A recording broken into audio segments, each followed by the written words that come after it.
Scott, you ready? Oh. Good evening. Tonight's meeting has been advertised to be held in person and online using Zoom with login and call-in information posted on our website. Tonight's video and audio is being recorded. For tonight's meeting, Robert's rules will still apply, and the meeting will be run by the chairman, who will be assisted by an employee managing the Zoom site. During the meeting, in order to offer comment, you must be recognized by the chairman. For people utilizing Zoom, you will need to use the chat function to be recognized. Text your name and address. Your request to speak will then be passed on by staff to the chairman to be recognized. Once recognized by the chairman, we ask you unmute your microphone. And after speaking, we ask that you please mute your microphone. East Hempfield Township public comment rules will apply for all public comment. You must be a resident or business owner in the township to speak. You must identify yourself by name and address before speaking and sign the guest log for meeting minute purposes, or follow the chat procedure already discussed for Zoom attendance. Comment is limited to 3 minutes and must be about the agenda item being discussed, with the exception of public comment for all non-agenda items. No action will be taken on any non-agenda item of a non-emergency nature during the public comment period for non-agenda items. All comments should be directed towards the board. We will now move on to our first agenda item. I would ask that you please rise, join me for a moment of silence, followed by the Pledge of Allegiance.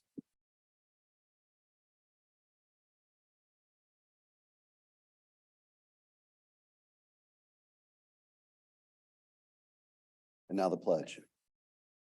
I pledge allegiance to the flag of the United States of America and to the republic for which it stands, one nation, under God, indivisible, with liberty and justice for all.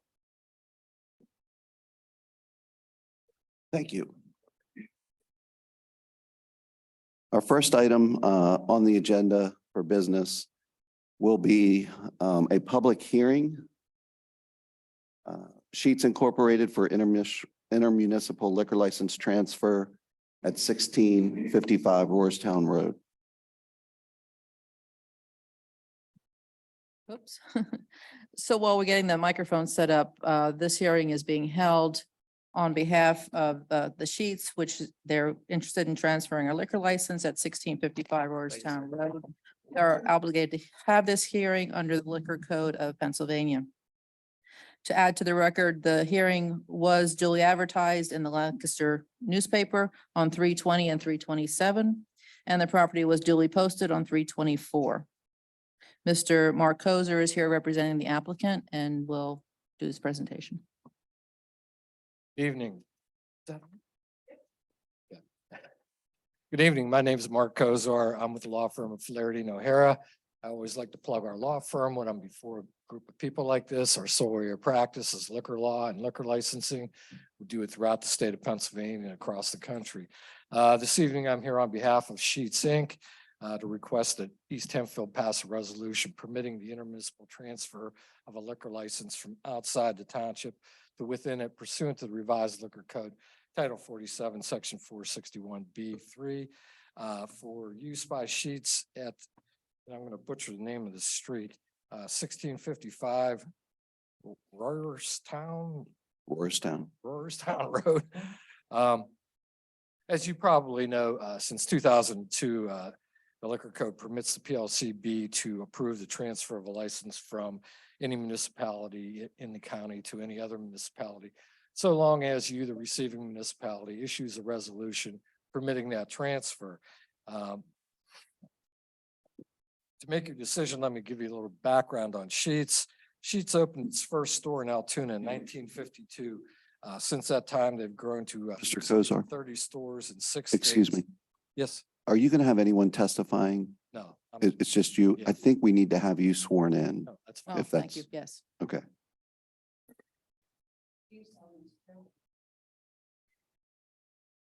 I do. Thank you. Uh, 630 stores in 6 states. The majority of Sheetz stores sell beer and wine, including 271 stores here in Pennsylvania that are open and operating and selling both beer and wine. Sheetz is in the process of building a new store at 1655 Roarstown Road. That store will have a seating area for 30 to 35 people and a walk-in cooler, which will be a beer cave. I'm sure all of you people have been to the Sheetz. It's not that far down the road. As such, Sheetz will qualify for a restaurant liquor license. They'll offer beer to go up to 192 fluid ounces per transaction. All beer will be kept in the lockable beer cave. They will sell wine to go via a wine expanded permit, which was instituted by Act 29 of 2016, which permits restaurant and hotel licensees to sell up to 4 750 milliliter bottles of wine to go unopened, that is. Although the store is open 24/7, the beer and wine sales are limited to Monday through Saturday, 7 a.m. to 1:45 a.m. when the beer cave's locked. Sundays, 9 a.m. to 1:45 a.m. again when the beer cave's locked. Wine sales statutorily must cease at 11 p.m. The way their POS system is set up is that if you tried to buy a bottle of wine after 11 p.m., cash register wouldn't ring it up. Same way with beer after 1:45. If you had a 6-pack of beer and tried to buy it, cash register wouldn't recognize the SKU.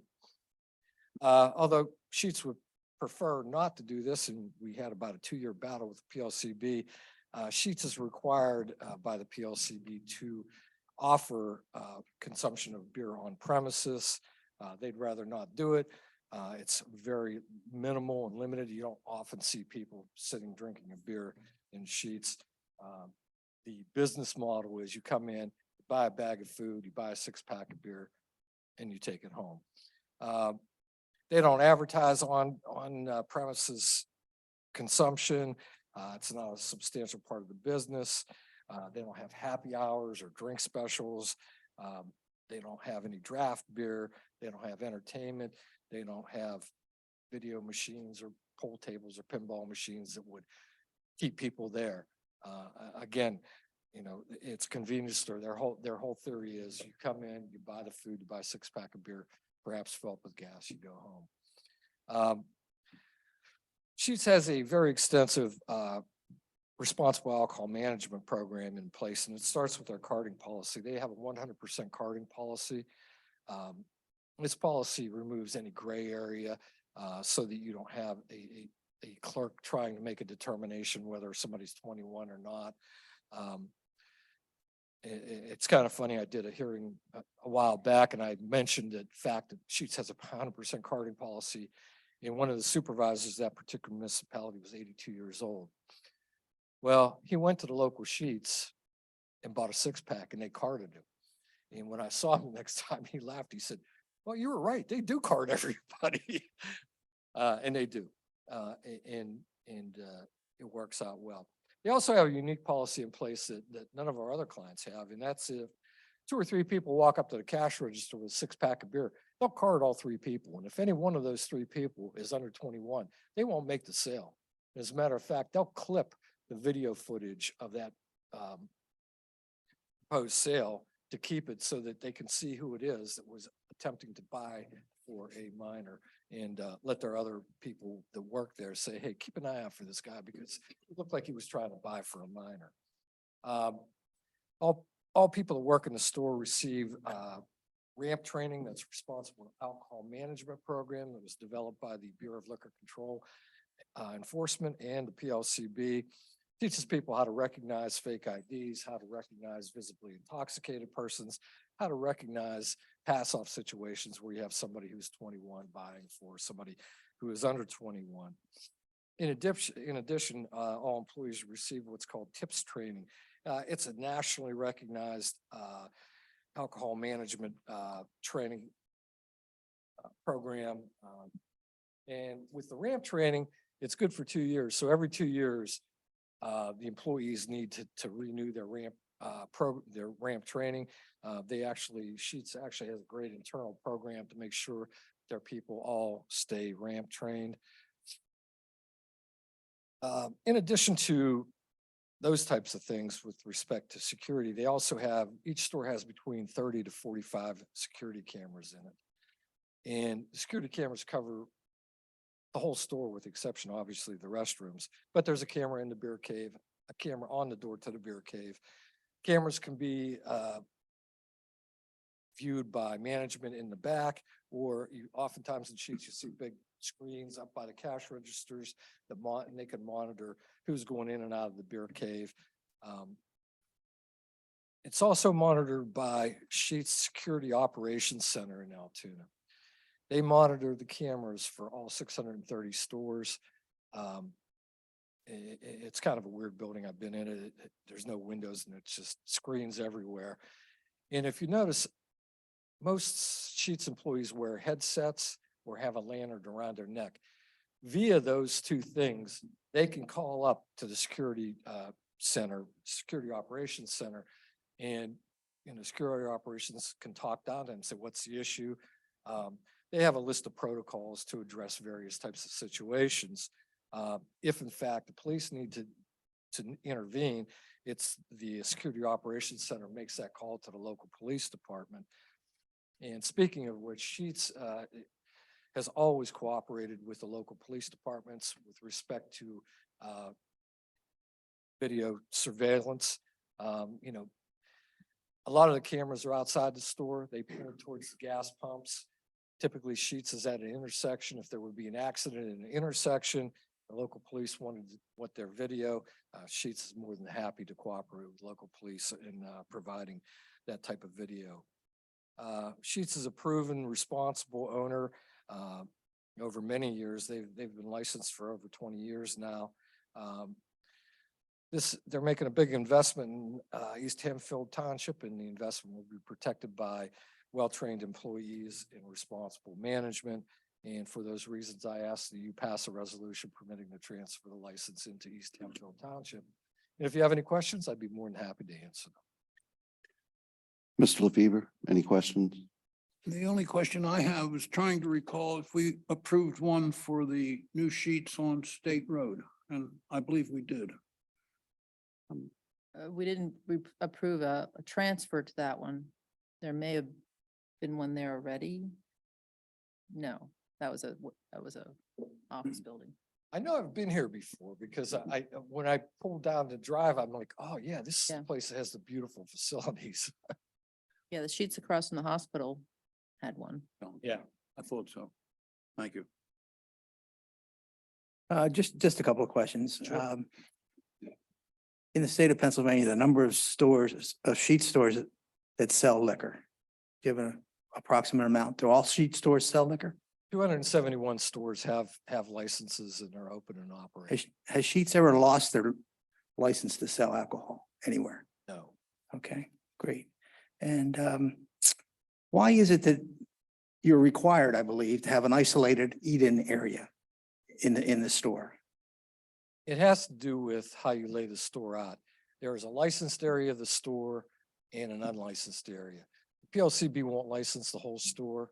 They'll only license the area where you can sit down and drink alcohol, where the beer cave is and where the cash registers are to check the alcohol out.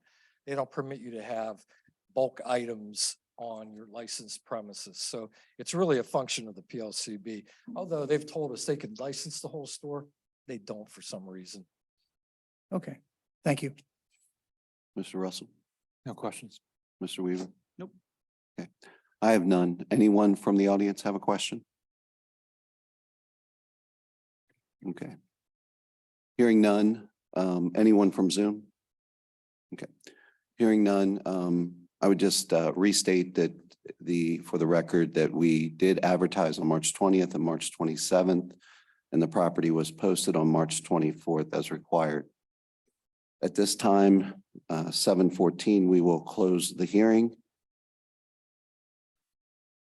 And gentlemen, what's your preference? Would you like to take action on this tonight? Okay. Is there a motion to adopt resolution 2023-07, approving the transfer of restaurant liquor license number R-17531 into East Hempfield Township? So moved. Okay, motion by Mr. Bennett. Is there a second? Second. Second by Mr. Weaver. All those in favor, please signify by saying aye. Aye. Any opposed? Motion carries 5-0. Thank you.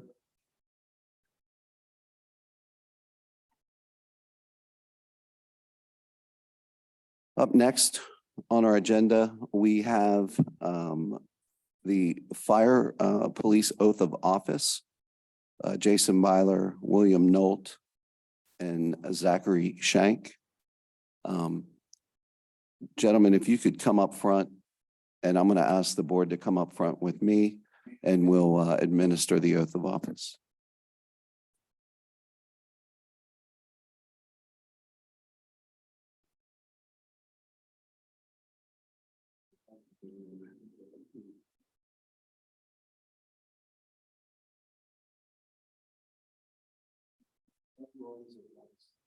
Yes.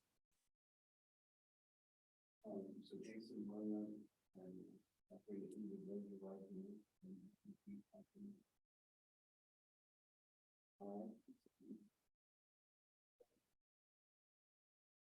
Do solemnly swear that I will support, obey, and defend the Constitution of the United States and the United States and the Constitution of this Commonwealth. And I will discharge the duties of special fire police officer in East Hempfield Township, Officer County, with fidelity.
Smile on my face and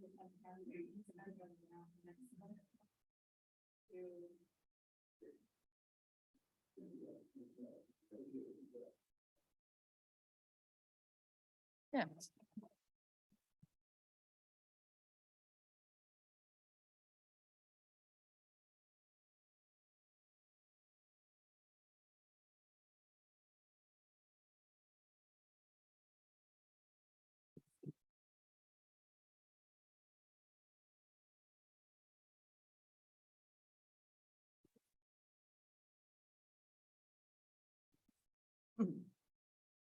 Up next, we have another recognition, 23 years of service for the Industrial Authority. I'd like to ask Mr. Ellis Payne if he could just stand so everyone can see who you are. And we thank you and for your dedication and for your service. I'll turn it over to any other board members that want to, say a few words. Just like to thank Ellis for his service.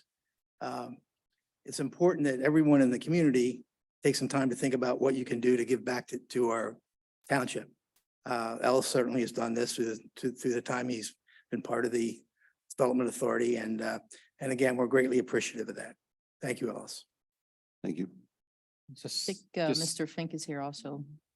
Mr. Fink, would you like to say a few words? Mr. Fink is the chairman of the Industrial Development Authority. First, I'd like to thank the supervisor having appointed. Mr. Fink, can you use the mic for the people on Zoom? Sure, such a wonderful human being, not only for his community service, but just I've never heard him say anything but an unkind word to anyone. Our solicitor, Dan Blakinger, sends us congratulations. Obviously, Bob Krimmel and Harry Kinsey, and obviously Tom Almer, who's here to honor you as well. It's been a phenomenal ride. Ellis has served as secretary for most of that term. Faithfully signs every document, asks wonderful questions at our IDA meetings, and has been a wonderful resident of East Hempfield Township and a great participant here for community service on behalf of the township. So thank you, Ellis.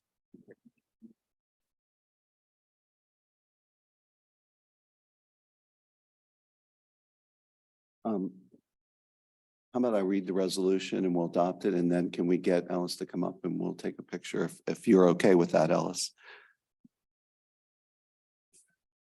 Sure. Oh, no, it's not an announcement. Basically, are you okay being seen in a photo with this motley crew up here is the question. So if so, after we're done here, we'd like to get a picture with you.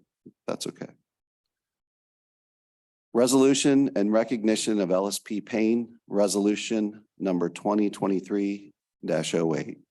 Whereas Ellis P. Payne has a desire to serve the citizens of East Hempfield Township, Lancaster County, Commonwealth of Pennsylvania, and whereas Ellis P. Payne was appointed to the East Hempfield Industrial Development Authority on January 2nd, 2001, and whereas Ellis P. Payne has provided steady guidance to the Industrial Development Authority over the past 23 years of serving as the secretary of this organization, and whereas Ellis P. Payne has earned the respect of his peers and the Board of Supervisors. Whereas based on this service to East Hempfield Township, he is being recognized for his leadership and sincere, dedicated service to the township and his community. Now, therefore, be it resolved by the Board of Supervisors of East Hempfield Township, acting on behalf of all its residents, do hereby sincerely thank Ellis P. Payne for his commitment and service to East Hempfield Township and its residents. And be it further resolved that this resolution shall be made a part of the permanent records of East Hempfield Township, with a copy being provided to Mr. Payne. Duly adopted at a public meeting held on April 5th, 2023. Thank you. Please come up. And gentlemen, again, if we can.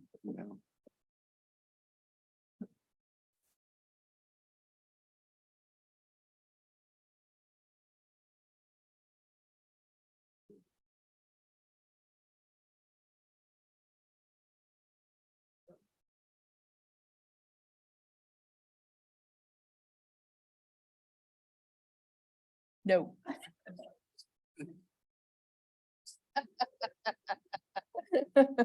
I can be in the picture.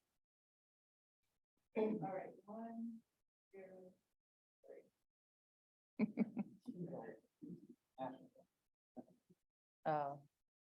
Anyone else make motion? Oops.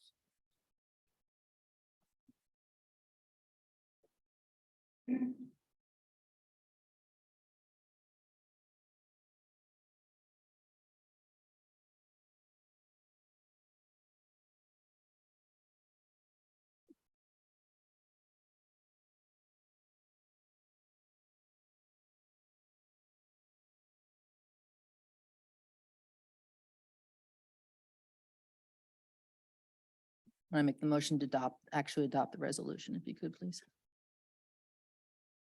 So is there a motion to adopt resolution 2023-08 recognizing Ellis P. Payne for his 23 years of service as a member of the Industrial Development Authority? So moved. Motion by Mr. LaFever. Is there a second? Second. Second by Mr. Bennett. All those in favor, please signify by saying aye. Aye. Motion carries unanimously. Thank you. Up next, we have another recognition for Craig Irwin. Craig, if you could please stand up just so everybody can see who you are. Thank you.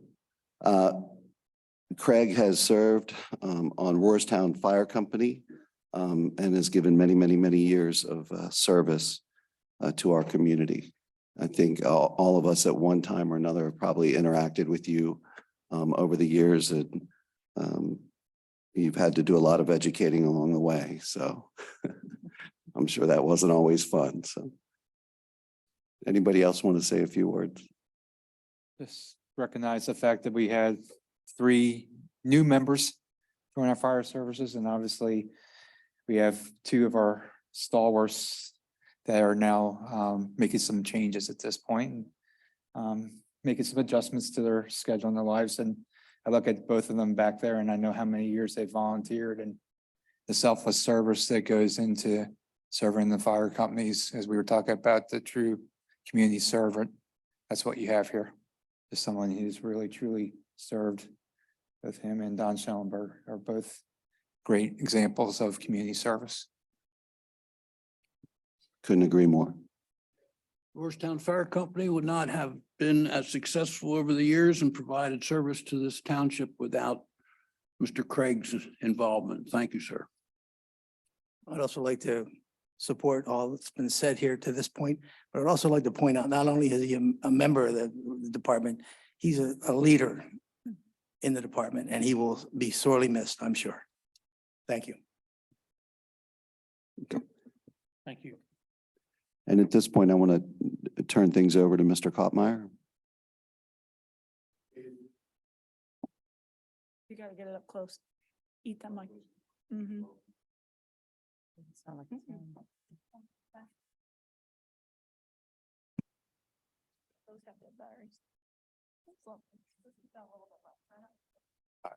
I won't talk too loud. Just a little bit again, as you know, you're well aware, these gentlemen, a lot of years of service to the community. Craig essentially, Craig started in fire service in 1986. So if you add that up in total, that's 37 years currently. John, I hate to interrupt you, but you're gonna have to use the microphone. It won't pick up, unfortunately. I'll just Thank put that you. space. Craig Irwin, he began his volunteer career here with Roarstown in 1986. And that's 37 years currently to this point in time. It's customary that we recognize executive officers when they retire from that position. And Craig's position for many years was deputy chief. Craig was also instrumental. He was part of the committee who brought the first ladder truck to Roarstown. A used 1990 Sutphin mid-mount platform. He helped implement, which again was very instrumental, very important, was the in-house training standard for riding positions within the department, which they continue today. He was also pivotal in his roles with apparatus, from downsizing of apparatus from 4 rigs to 2, and again establishing the truck company for Roarstown Fire Department. What Craig doesn't know or doesn't realize is in the fine print with the new ladder truck, he's required to stay on for an additional few years until that ladder truck gets here and gets in service. Craig, you want to come on up?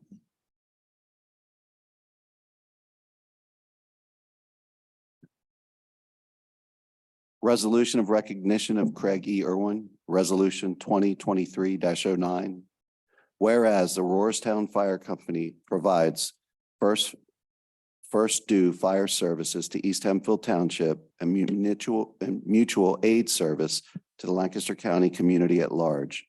And whereas Craig Irwin has been a volunteer member of the Roarstown Fire Company for 37 years. And whereas Craig Irwin has served as chief officer of the Roarstown Fire Company for 23 years. And Whereas Deputy Chief Irwin unselfishly gave of himself countless hours of time to the improvement and safety of the residents of East Hempfield Township. And whereas Deputy Chief Irwin's commitment and dedication to East Hempfield Township cannot be questioned. Now therefore, be it resolved, the Board of Supervisors of East Hempfield Township, acting on behalf of all its residents, do hereby highly commend and sincerely thank Craig Irwin for his 23 years of generous, committed service as a chief officer of Rohrstown Fire Company and his ongoing commitment to better East Hempfield Township for its present and future residents. Be it further resolved that a copy of this resolution be made part of the permanent records of East Hempfield Township, with a copy being provided to Craig Irwin, duly adopted at a public meeting held on April 5th, 2023. Thank you.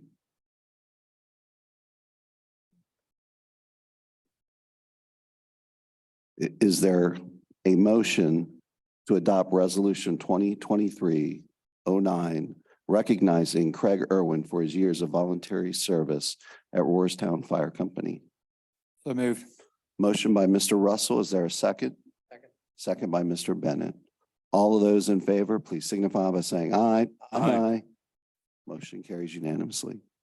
Would you be willing to join us for a picture?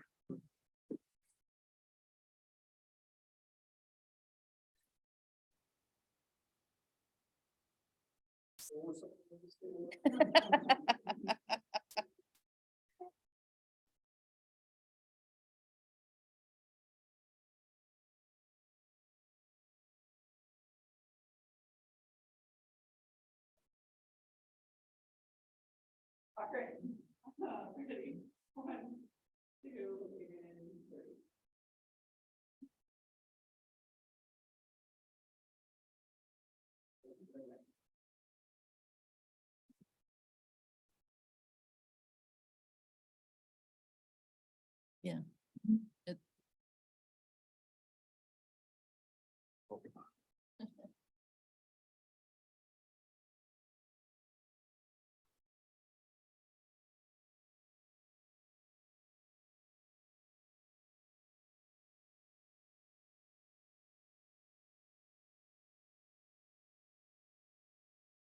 Okay, next on the agenda.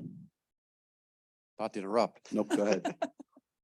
We have Don Schenberger. Don Schenberger, he retired officially from his position as fire chief of East Pete Fire Department on December 31st of 2022. Don joined the East Pete Fire Company in 1976. So that's a lot of fingers, a lot of counting there. Don is also three generations of firefighters within Don's family. It was his father, Don, and his son as well. So three generations of firefighters that served for East Pete Fire Company. He has served in every operational role in East Pete Fire Company, with the exception of assistant chief. He was promoted from captain directly to deputy chief and eventually went on to become chief of the department. He's been on every apparatus committee since the purchase of Engine 23-1 in 1989. And most recently, the purchase of the traffic and the squads. I can't say enough about either of these two gentlemen. I've worked with both of them in the past 2 years, and they're excellent officers and great mentors. We were exceptionally happy to bring Don on board as Deputy Chief 68, and he continues to work with us. So while they have retired from their positions, we still get to keep them around for a while. So Don, if you want to come on up here.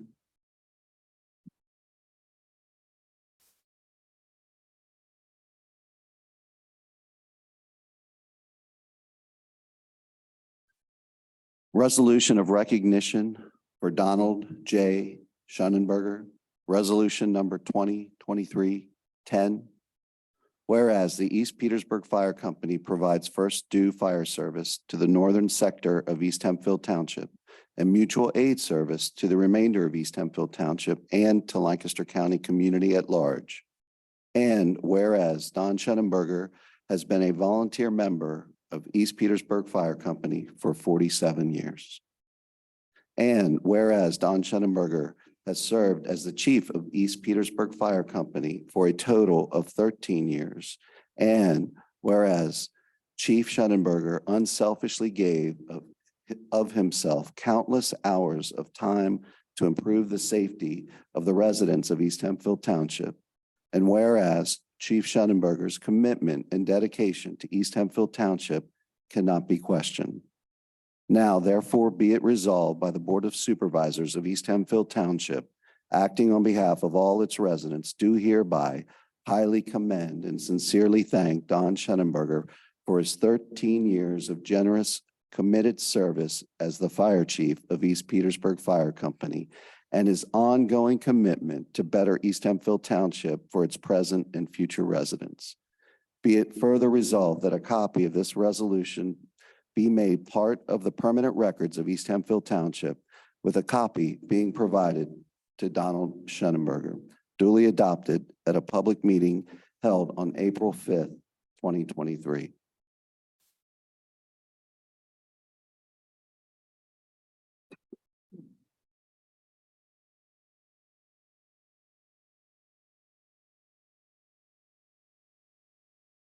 I met Mr. Schoenberger about 45 years ago in the middle of the night when he brought his team of fire professionals into my living room where the wall was on fire. And thank you, Don. Don, it's been a pleasure working with you, your professionalism, your demeanor, your calmness, your leadership. It's been good. And again, as I said about Craig, we needed a lot of educating along the way, and you've been patient with us. So thank you. Thank you, Don. Appreciate you stepping up as the assistant here in the Hempfield department. It's really important for us. We're not letting you retire, at least not yet. But again, we certainly appreciate everything you've done for the fire service in this area. Yeah, this one's not hard to say goodbye because you're stuck with us for a little bit longer. So you got an important role helping out with our fire services in this township. So we appreciate you stepping up to the assistant role. Thank you. Is there a motion to adopt Resolution 2023-10, recognizing Don Shunnenberger for his years of volunteer service to East Petersburg Fire Department? So moved. Motion by Mr. LaFever. Is there a second? Second. Second by Mr. Bennett. All those in favor, please signify by saying aye. Aye. Motion carries unanimously. Thank you.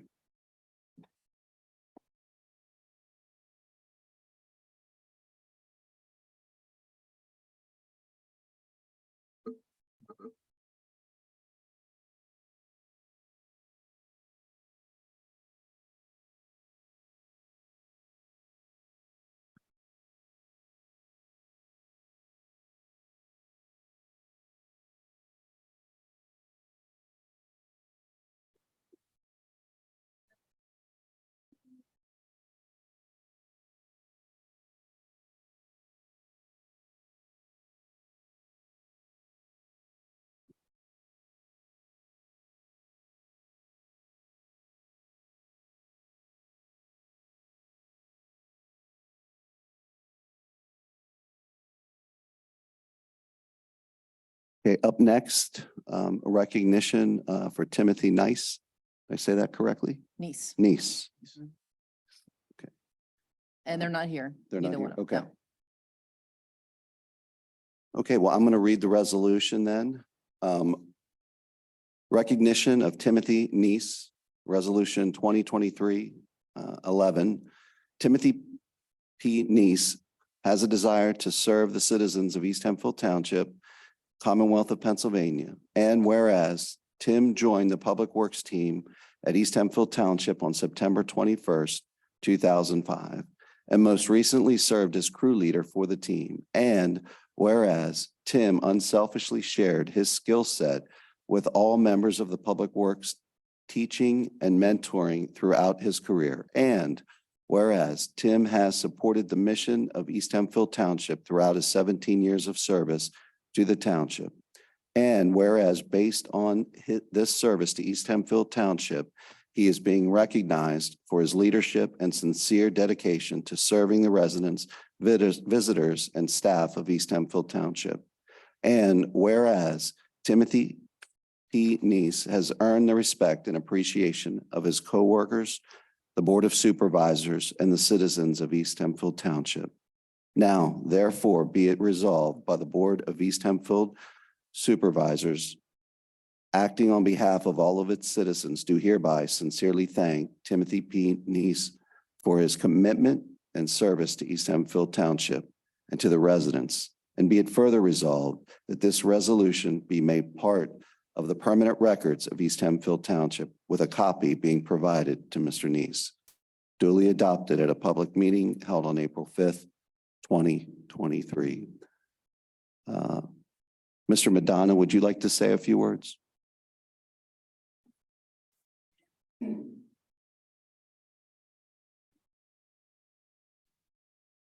Yes, thank you. Yeah, Tim has been a great asset to the township.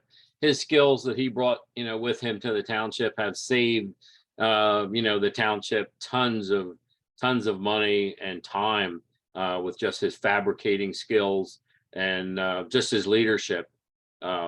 He continues to teach, on a daily basis, our guys, what they can hopefully carry on what he does. And he will be sorely missed. Thank you. Thank you. Any other comments? Okay. Motion to adopt Resolution 2023-11, recognizing Timothy Neese for his 17 years of service to the township. So moved. Motion by Mr. Russell. Is there a second? Second. Second by Mr. LaFever. All those in favor, please signify by saying aye. Aye. Motion carries unanimously. Thank you. And up next, we have Stephen Brandbold, Building Code Inspector, 15-year employee. Ms. Schweitzer, would you like to say a few words? Or? Yes, please.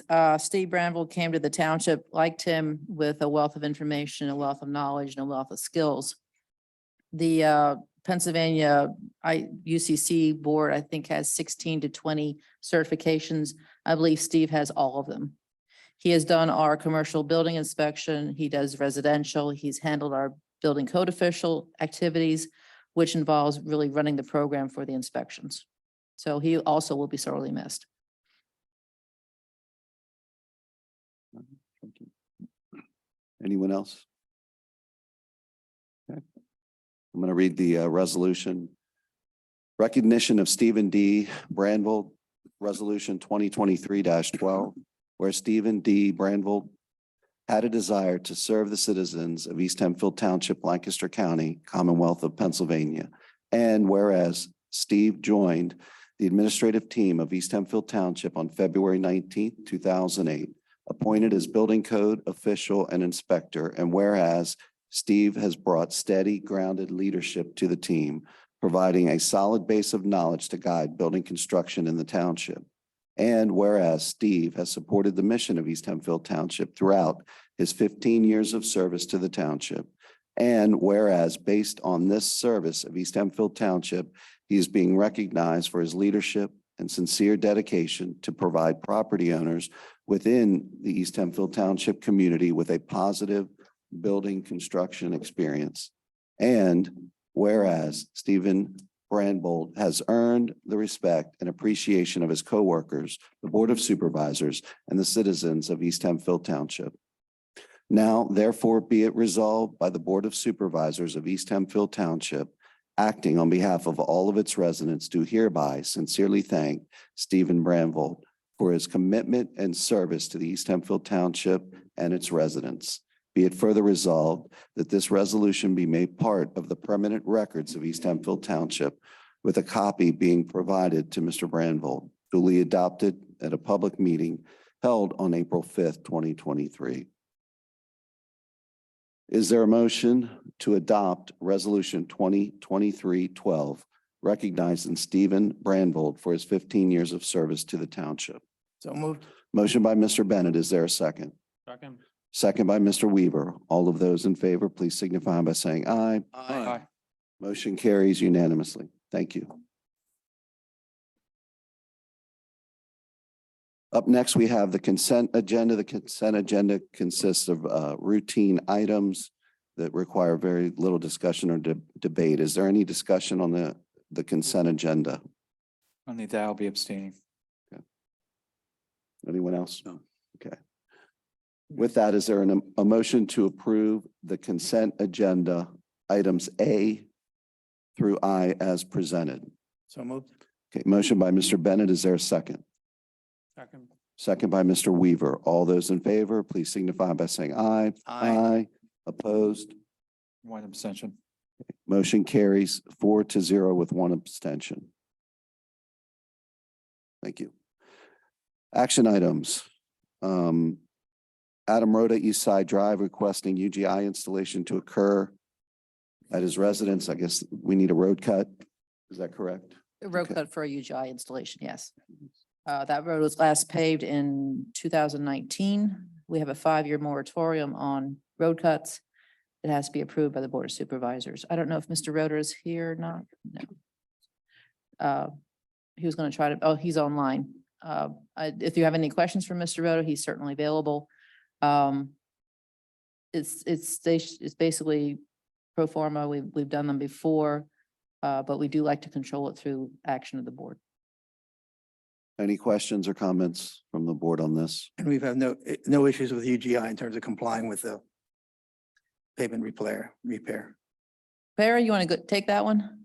No, they've on these special ones that we request them, they have been complying. This one was rejected at first because they wanted to actually do like 175-foot open cut of the road. And I told them basically that probably wouldn't happen. So they in turn came back with moving the gas line behind the curb, and they will just have a smaller cut, I guess, to observe the utilities when they bore under East Side Drive. Okay, that's good to hear. Let's get this done for Mr. Rhoda. Any other questions? Okay. Okay, hearing none, is there a motion to approve Mr. Rhoda's request for a road cut on East Side Drive for the installation of gas service to his property, subject to UGI complying with the township requirements, which includes the use of flowable fill? So moved. Motion for Mr. Bennett. Is there a second? Second. Second for Mr. Russell. All those in favor, please signify by saying aye. Aye. Any opposed? Motion carries 5-0. Thank you. Thank you, Mr. Rhoda. Up next, Align Life Ministries Run Walk for Life on Junction Road, May 13th. This is an annual event that has been going on for quite a while at the Junction Center. Nothing is different this year from previous years. They do have fire police providing traffic control to close the roadway for a short period of time in the morning. So staff would recommend that the board approve the Align Life Ministries application to hold their Move for Life 5K on Junction Road on Saturday, May 13th, 2023, including the closure of Junction Road for the allotted time, and also permit the chairman to sign the indemnification agreement pertaining to that same road closure. Any questions, comments from the board on this? Questions, comments from audience or Zoom? Hearing none, is there a motion to approve Align Life Ministries application to hold their Move for Life 5K on Junction Road on Saturday, May 13th, 2023, including closure of Junction Road for the allotted time, and permit the chairman to sign the indemnification agreement pertaining to the same? So moved. Motion by Mr. LaFever. Is there a second? Second. Second by Mr. Weaver. All those in favor, please signify by saying aye. Aye. Opposed, motion carries 5-0. Thank you. Gentlemen, I skipped one here. We have the Little Conestoga Foundation ratifying a signature on the letter of support for their DCNR grant submission.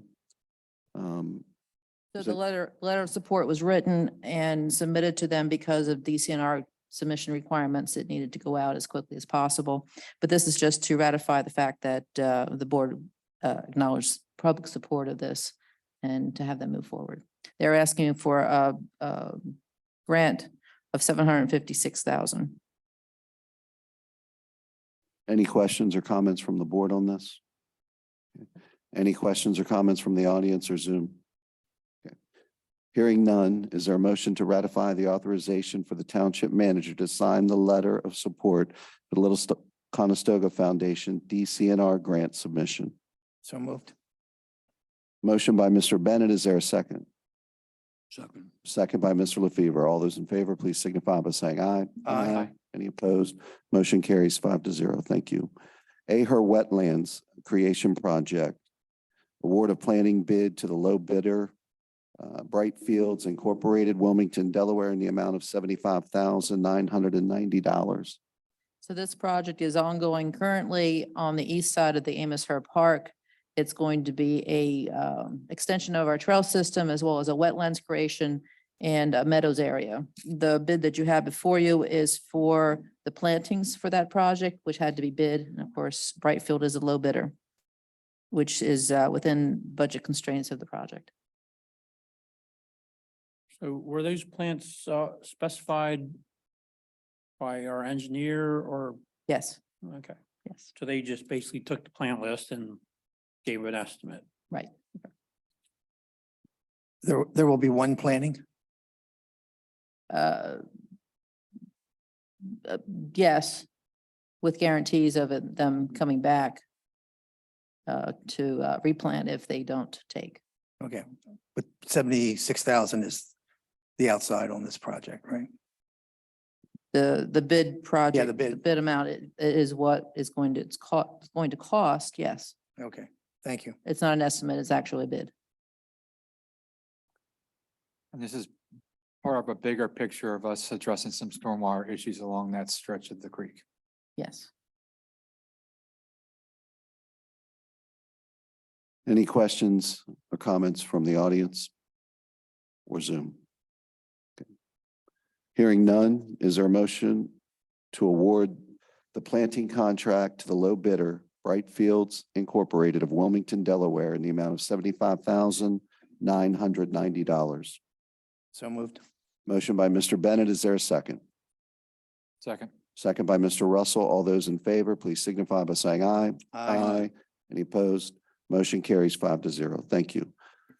Second, opioid pharmaceutical settlement documents, resolution 2023-13, authorizing signature on submittal documentation.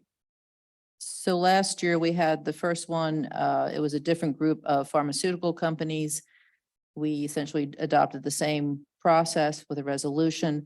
The monies from both of these settlements do not come to the township, they come to the county. And then the county uses them to supplement their opioid remediation, also for the thank you, drug task force. Also monies go to that. It's monies that are going to be arriving over a course of years. It's not a lump sum payment, but it definitely goes to the county. Any questions from the board? Just curious if we'll find out how much this money is. Because it would be nice to see some additional funds go to the drug task force Mhm. and not have to make donations anymore at the municipal level, which was the intent of the original opioid funds, which don't happen. So we'll see. Yes, I don't think they've gotten anything from the first one yet. No, they haven't yet, but there's a tendency to want to spread it out to multiple entities. And I'd like to go on the record that a good chunk of this needs to go to the drug task force. I would agree. That's my sentiments as well. Any other comments from the board? Any from the audience or Zoom?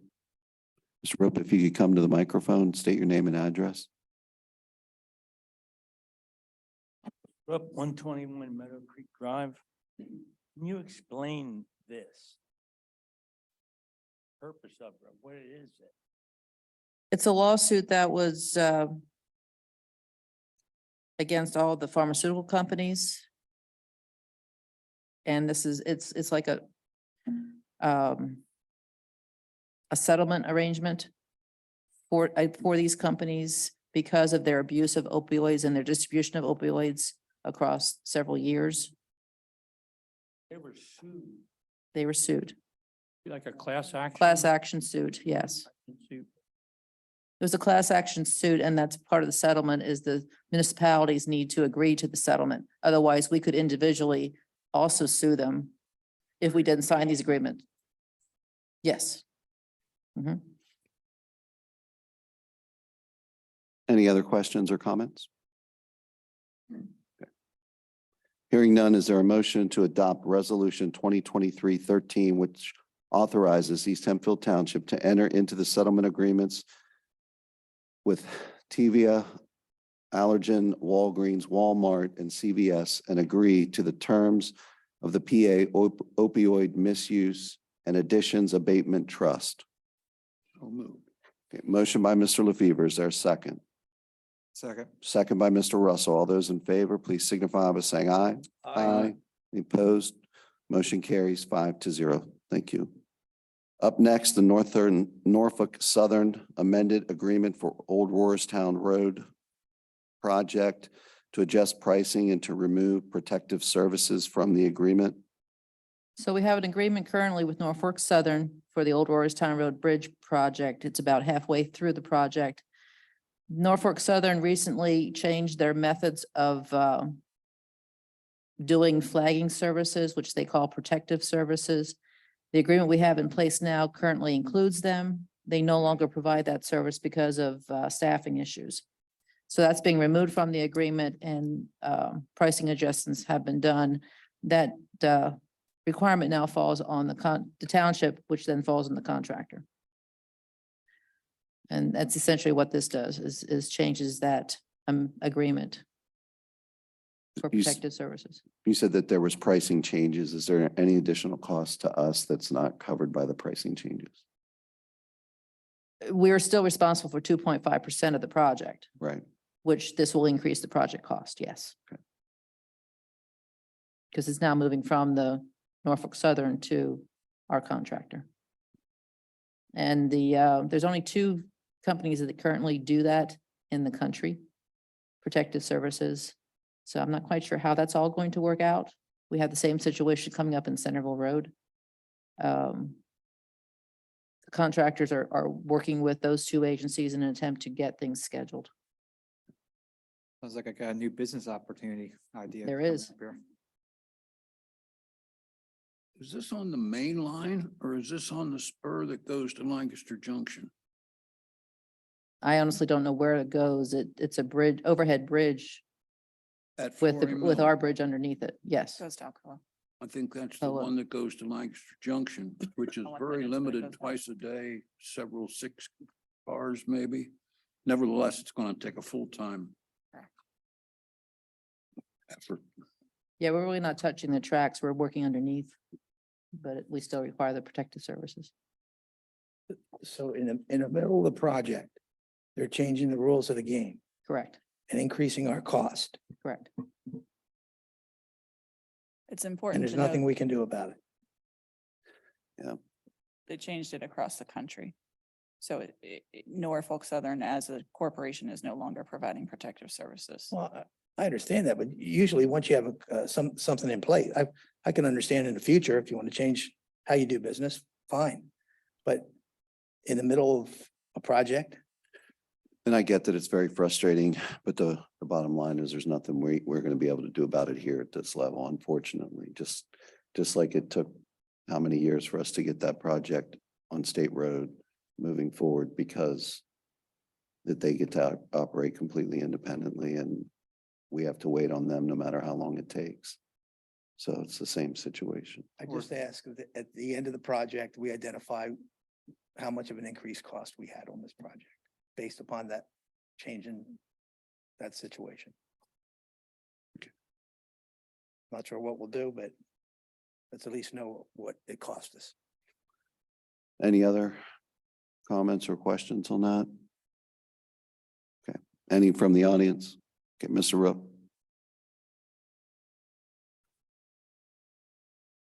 I remember when they closed that bridge up on Main Street. Is this related to that?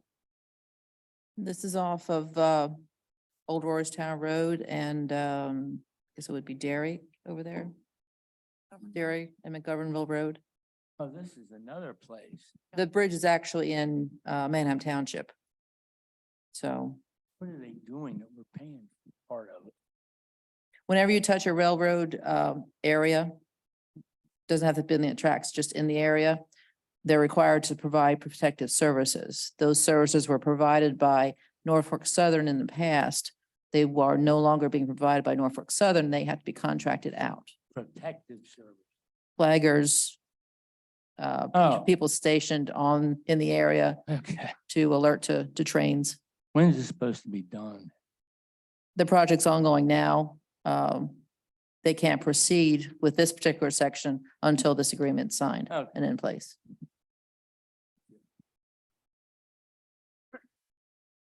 Any other questions or comments? Hearing none, is there a motion to adopt resolution 2023-14, providing for an amended agreement between Norfolk Southern and the township concerning the old Roarstown Bridge replacement project? So moved. Motion by Mr. Russell. Is there a second? Second. Second by Mr. LaFever. All those in favor, please signify by saying aye. Aye. Any opposed?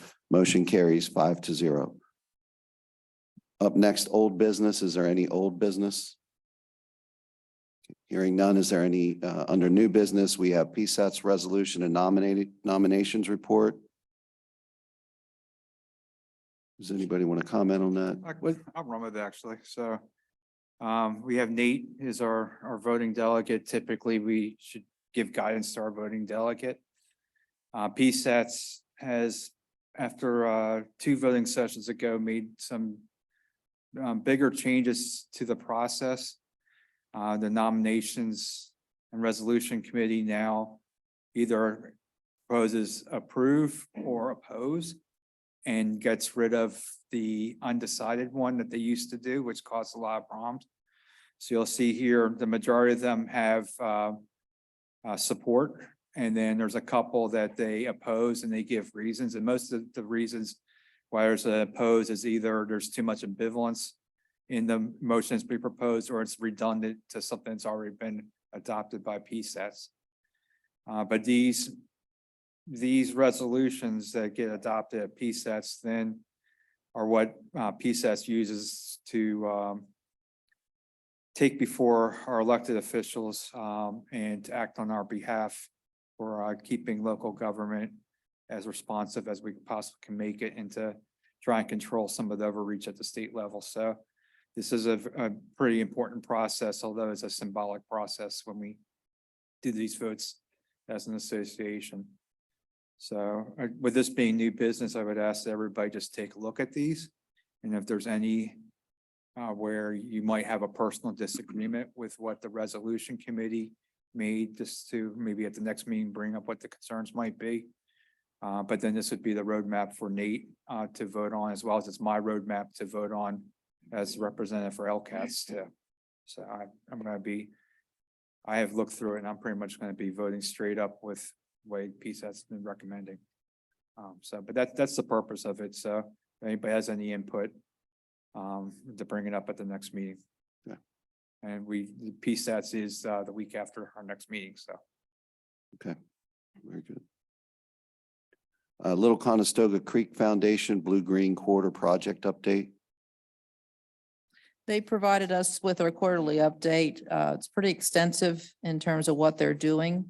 Just to highlight a few things, we're still waiting the draft on the second municipal intergovernmental agreement dealing with the MS4 credits. Haven't seen a draft of that yet. They are moving through the permitting process, which is pretty extensive for the floodplain restoration. They have started at the Barcrest site, which is off of Marietta. Thank you, Marietta. They will eventually be moving towards the sanitary sewer realignment at the Conestoga House, and then starting the floodplain restoration in that area in next year. The Mennonite home site also is headed for restoration to the rear of that site in the fall of this year. And let's see, the trail should be started soon. Right now, they're just doing restoration work on the floodplain. None of the trail work has been accomplished. They're going to start that probably in 23, depending upon their permitting schedule and their construction schedule. They have worked through a lot of the easements that are required that were still kind of pending with Windsor Court, F&M College. Lancaster County Solid Waste is one of those. The township is one of those in terms of the trailhead that's going to be planned at Noldora Park. They gave us a funding report. What they didn't provide is a total project cost, which I can ask him for, but he will be attending your next meeting to ask for assistance with their RACB grant that they received. But so far with their project, they've accumulated $10,895,000. 2 million that is private or other sources, and 8.8 million is grant funding. And they are seeking additional funding, at least 2.5 million that they're looking for a NIFWIF grant. So they continually to cobble together the funding necessary, but they've gotten accomplished 10 million, which is pretty significant. Just want to commend them on keeping promises that they were going to seek in every possible funding source, and they have truly done that. Mhm. And they really have turned every stone possible to get grant monies coming in for the project and minimize our costs as they promised that they would do. So Yep. Commend them for keeping their word. I'm impressed with their success in that. Remembering the original budget on this was 14 million. So they're well on their way. However, we've had inflation and we've had scope change and increase. I've given thought again to how the proration of the cost of this is going to go between the 4 municipalities. And if I'm not mistaken, East Hempfield owns half of the stream bed on our west side. So I would suspect the other 3 municipalities would look to us for 1/2 of what is not achieved with grant funding and whatever. One could only speculate what that might be, and hopefully it will not be something we can't manage. But I think we should be thinking toward our 2024 budget that we have some provision, because I believe the bill will be coming for something. So. I think we've been pretty clear in the message that we sent back to them as far as funding and what we were willing to commit to on that. So I'd say let's take a wait and see approach, see what they come back to us and request, if they come back to us to request any. It's wise to have money available though when they do. I think the other thing too is we got the one thing Ms. Schweitzer talked about, we still got to figure out the MS4 credits, and of the 4 municipalities, we're the ones that need the credits the least. Not that we don't appreciate earning some credits, but some of our other partner municipalities may be interested in taking on a bigger share of the cost in order to buy additional credits, like the city of Lancaster. That is land constrained where we're not.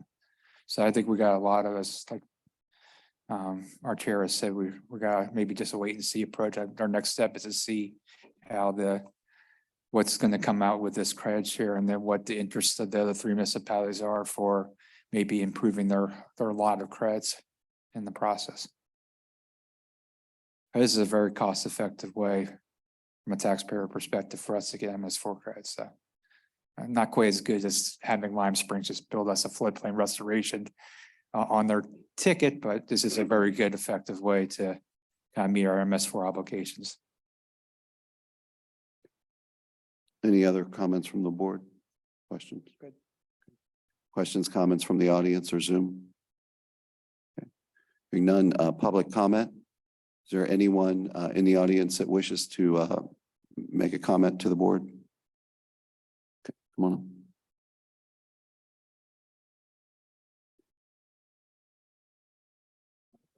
Yes, unfortunately, yes. My name is Ryan Mowry, resident at 105 Lightwood Court in Hampton Heath. We got Manny Luciano with me as well, president of our HOA. In the last 2 days, we found markings on each of our lots. Come to find out that it's landscaping that's going to be installed in the short term, primarily trees throughout each of the properties. We checked with most of the residents. I think we have 2 left to confirm with. Nobody was aware of it. It wasn't in any of the building plans. It's on the recorded land development plan, which if you look on the county website, there's only 18 pages of the recorded plan on the website, and the landscaping plan is on page 29 through 31. So as a resident and a home buyer, we would have no idea that was there. Nobody that we've talked to in the development wants the trees. The variety that they're installing or planting, it's an invasive species. And in 2024, the state of Pennsylvania is prohibiting the sale of them. Specifically, I can't tell you the scientific name, but it's a pear tree. Many of you may know it's a terrible tree. It smells horribly. Bees and whatnot are attracted to it, and they easily fall down and break in high winds and storms. So we're, as a community, as a residents, working with the HOA, trying to request of you to somehow modify the plan with the developer to not require those trees to be installed. I understand it was part of the approved plan some years ago. But at the end of the day, most of the residents are going to tear the trees out if they are planted. We'll happily donate them to your project that I heard, maybe, I don't know, but if they could be used elsewhere, at the end of the day, we just don't want them in the community, and we're able to work with the residents' signature, whatever the case may be, to get everybody's approval, showing that they're not wanted. So that's our comment for what we're looking for. I don't know if Manny. What is the development area again, please? Hampton Heath off of Church, Herondale is the entrance. There's Herondale Drive, the entrance. It's a new development. It's been there about 3.5, 4 years The one now. that got away from us. Again, as Ryan had said, my name's Manuel Luciano, and also behind we have Sang Lim. He lives on Herondale. I live on Wayland Drive, and Ryan lives on Lightwood Court. We're just trying to get some guidance. To be quite honest with you, I'm representing the HOA as the president. We have 2 other board members. A lot of miscommunication, a lot of unknowns have been occurring in this past 2 weeks. We ended up finding out a walking path is being done that is different from what probably 2/3 of the residents were aware of.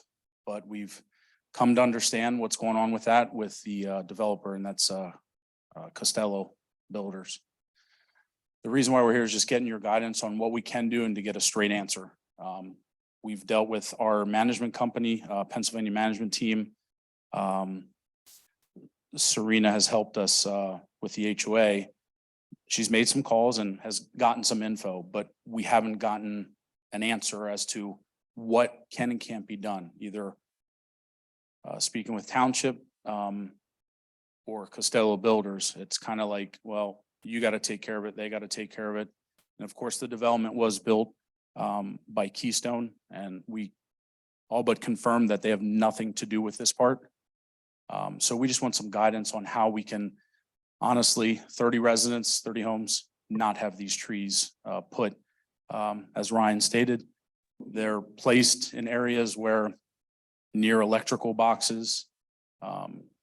Mine and my residents to my right and left have them right out in front of our front entrance to the door, about 3 to 4 feet from the sidewalk. We had some concerns there if they were to be put in, when it grows, 10, 15 years, crack in the sidewalk.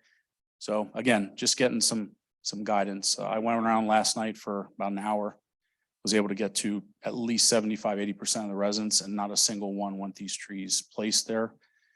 Probably about 10 of them said, "What are you talking about?" That's the miscommunication. And I'm just, Right. trying to let you know that it was intense oversights, communications issues. And I said, come outside, see those circular silver dots they spray painted on your yard? That's where a tree's going. And they're like, never knew that. So just asking for some guidance on how we can have this not done. So, sure. I understand too, they should have been planning when the house was built. We would have been told about it, get that, but I've lived there for 2 years. Most of us have lived there for 1 to 2 years. We have mature lawns. People have done their own landscaping. To come back 2 years later after you already own the house and have somebody just plant a random, mine's in the middle of the yard, right in front of my front door. So Mhm. just, they're not streetscapes trees. That would be if it was along the road and the easement, the sidewalk easement, fine, but they're not. So they should have been planted when the houses were built. And at that point, we would have known about it. So I did speak to Mr. Sturgis about this. It's not part of the MPDS. We did hear from our solicitor today on this. And I think you guys are headed in the right direction, and I'll let the rest of the board members here speak. I, for one, from what I'm hearing, if the homeowners don't want to do it, and I'm assuming the developer probably don't want the trees, and I'm assuming the developer probably does not want to go through the cost of putting them in if he does not have to.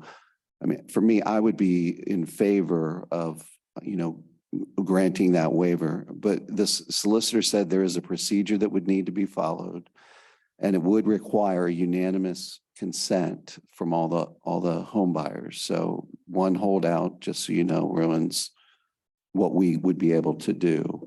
At that point, it would, the developer would have to go through, just like he were amending a plan normally, it would go through the process, which my guess is if he's got assurances from sign-offs from the homeowners, and if the board would be willing to favorably entertain that, which I believe we would, and we can have that discussion here in a few minutes. I think that could get accomplished, but it would have to go through that formal process, and we can't just do anything here tonight, to change that.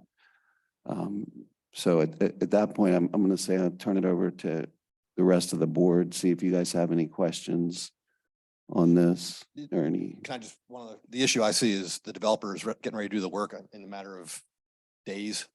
So I don't know how he probably already has the trees purchased at this point. So I don't know timing wise how this will all work out, but we were told it's going to be happening in a matter of days.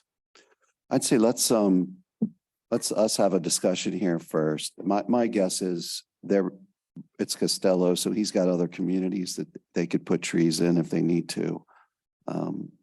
Or they can, dig them and put them somewhere else and reuse them. I guess for us, the first question is, would we be willing to entertain something like this if it came before us? I think that's step one for us to take a look at. But the residents don't want it, right? Correct. All the residents would have to sign off, as would be the. I guess for me, and I know it's a little more complicated than this, but why is it Mr. Bennett, can you use your microphone, please? Oh, why wouldn't it be any more than just calling Costello up and tell him to just hold off on this for a little while? Because it's a recorded plan, and there, in theory, could be a buyer that wants the trees to come in, and they purchased a lot or home in that development with that recorded plan that shows a tree on it. So just like a developer comes before us to amend their plan for other things, like stormwater or something else, our solicitor saying that this would need to go through that process. It could be done, but it would have to go through that formal process. Because the reason she's saying unanimous is because people bought the properties, and someone might have bought the property based off what was in the plans, even though they probably didn't know what was on the plans, but. Right. We have trees in our landscape ordinances in every development. The species of tree, I think, might be a question that could be addressed. But the number of trees is something, as has been said, is on an approved plan. And there is a reason that trees are specified and required.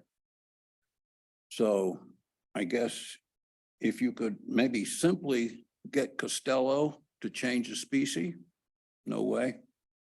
I only say no way just because I'm going to be, from what I was told, it's the cheapest tree that can be bought. And that was Well, what I was told. White pine is pretty basic too, but anyway, it's a question that maybe could resolve the No, problem. I understand that. And I think last night I spoke to some of the residents who have done thousands of dollars. You can drive through of their own landscaping. One resident's made the comment, hey, we can get with a greenery or someone and let's get trees. Let's, at a discount for 30 homes, we could probably get a bunch of trees. And I foresee that happening, at least on my property as well. But when someone puts a tree right in front of your front door, I mean, I really didn't want that to happen. So I guess the question for us, and this is not a formal action, Mr. LaFever, is would you be, if all the residents don't want the trees and Costello would amend his plan to not put them in on the residents, would you be in favor of making or granting that waiver or change? I have to consider that it changes our ordinance.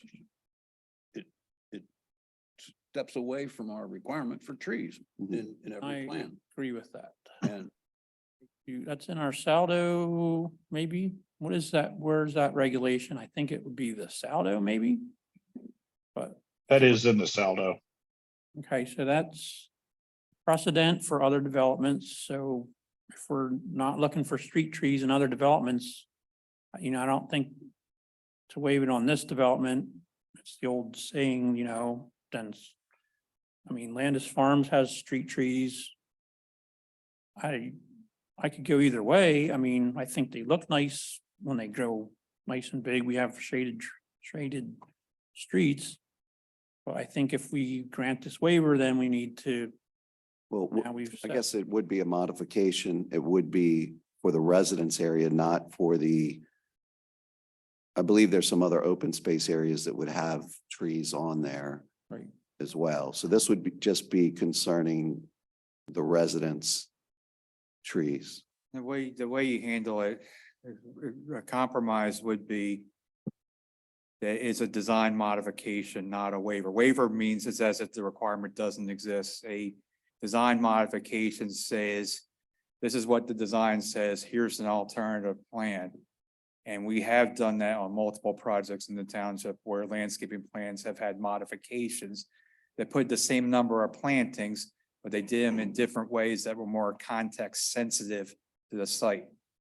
And so we could have Costello Builders put together a landscaping plan that has the same number of trees, but takes into the concern the residents have about the location of the trees. It may not be at the most appropriate point, and maybe put some additional screening along the road accesses coming in that's along the creek and stuff like that. So the same number of trees are going in, so we're not establishing a precedent with future development, but we're just being smart about how the trees get placed. So it addresses the residents' concerns about their properties, but it also addresses the township's concern about upholding its ordinance and the general intent of the ordinance of what we have. So that's just an idea to throw out, but that we have done that in other approvals in land development here in the township, where we have modified but not waived the landscaping requirement. And I would also say that if a landowner has done landscaping that's roughly equivalent to a street tree, that could maybe count. I don't think evergreens are considered street trees, but So, I we mean, could for, be I guess, a flexible on that. practical, if we just step back and take a look at the practical question.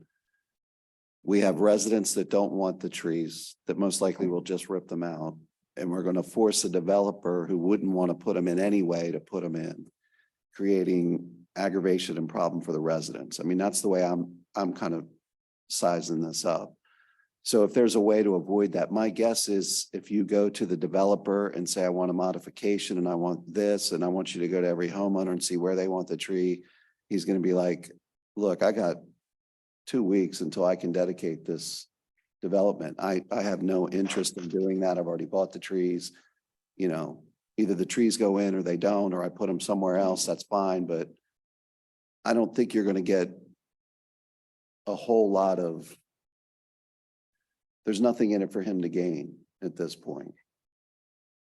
well, unless we can, and unless we do something, when our engineer looks at the completion of the project, he will see possibly there's no trees there. So now it becomes a deficiency in the plan.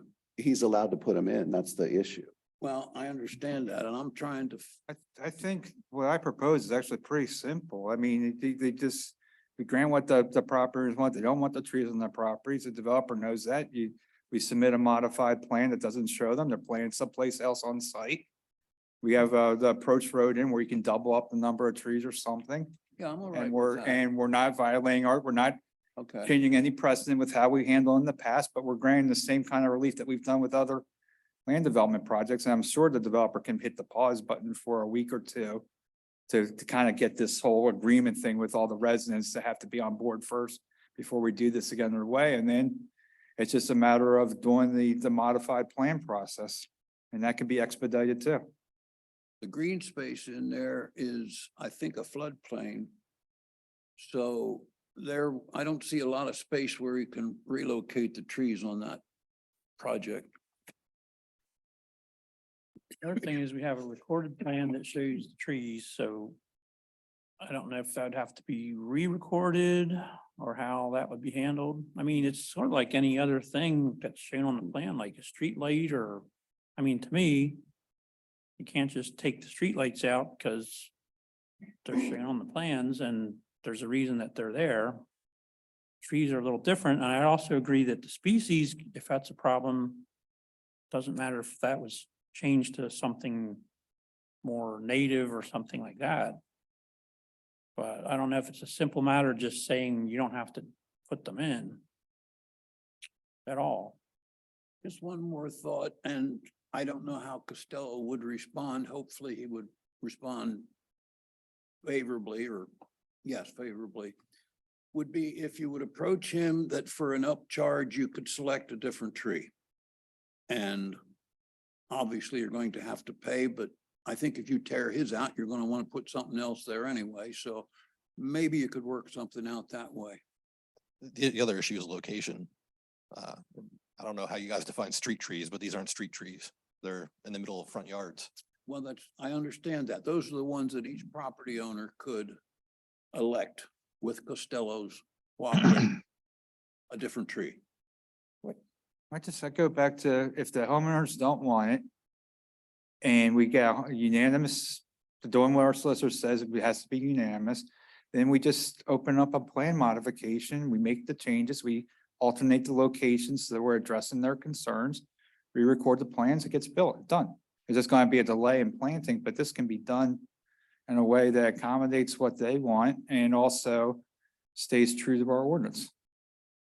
It's just a matter of just following what our solicitor said. We got to do the first step and find out that 100% of the residents are on board and start the plan modification process and come up with something that people can live with.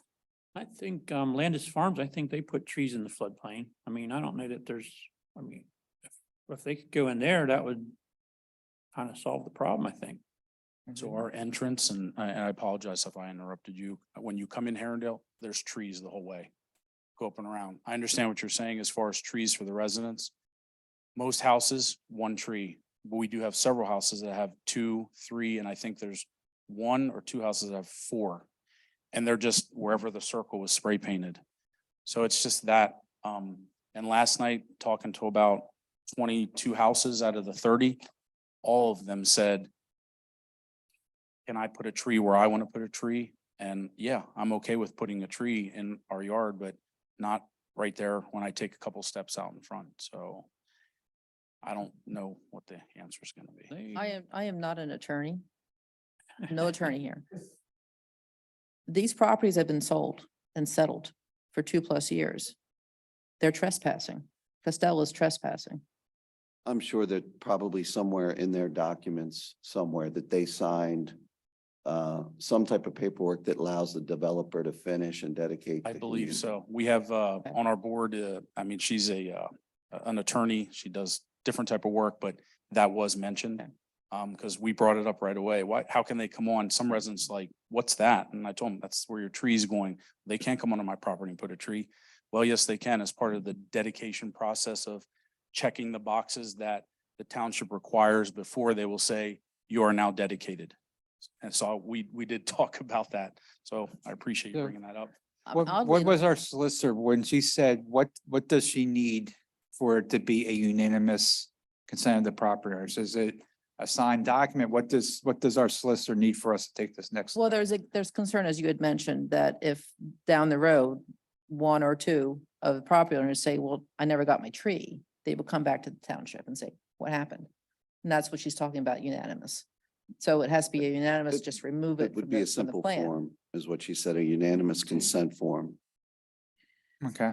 So if they get 30 of your residents to say, no, we don't want the trees, we're good to go. So to kind of maybe just get this going, could we possibly get a sample form to the homeowners association and let them do their job? And if they come back with us by the next meeting with 30+ signed documents, we can then have a decision. I mean, that's what we're talking, it's all moot point about us having to be. If we don't have a unanimous number of people that are interested in this happening, then the rest of it's just theoretical right now. So, One complication, the 30th home is a model home for the enclave. So the builder, Keystone owns that home. So I don't know how that would factor into this. I think they're gonna be your easiest one. If you have everyone else not wanting to do it, I don't think they're going to care, but again, you would have to ask them and get them to sign off on it. So if Costello is willing to entertain it and do it, which I would assume he would be, if you guys are doing the legwork, I would think that would be, attractive to him. I don't see any reason why Keystone would not want to. The only issue I see is financial security, trying to get it reduced because it's a cost burden on him. If we wait another 30 days, that, he may Well, not agree to that. Well, Oddly enough, he hasn't asked for any requests for relief from his escrow reductions. Okay. So he's got full escrow right now, which is kind of odd given where the development is. So to clarify here, if the owners say we don't want any trees, then no trees get planted, or are we just saying they don't have to be where the plan shows them, but we still want the same number somewhere on the site?